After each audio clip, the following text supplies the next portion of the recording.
دعا کا تعلق انسان کی اپنی ضرورت سے ہے. میں اپنے حق میں یا اپنے متعلقین کے حق میں دعا کے جو الفاظ استعمال کر سکتا ہوں وہ آپ یا دنیا کا کوئی شخص میرے حق میں ادا نہیں کر سکتا, کہ دعا کا تعلق دل کی آواز سے ہے. لہذا دعا اصل یہ ہے کہ انفرادی طور پر مانگی جائے. اب جو طریقہ چل رہا ہے کہ فرض نمازوں کے بعد لوگ دعا کرتے ہیں, اجتماعی طور سے امام ہاتھ اٹھاتا ہے, بقیہ لوگ ہاتھ اٹھاتے ہیں, اس کی کبھی ضرورت پڑ گئی اور امام نے ایسا کرا دیا بوقت ضرورت تو جائز ہے, لیکن اگر اس کو معمول بنا لیں گے, عادت بنا لیں گے تو یہ بدعت ہو جائے گا.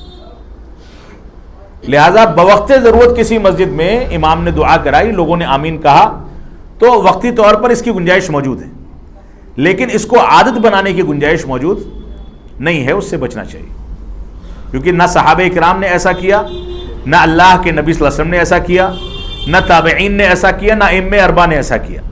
ان لوگوں سے زیادہ دعا کرنے والے ہم نہیں ہو سکتے.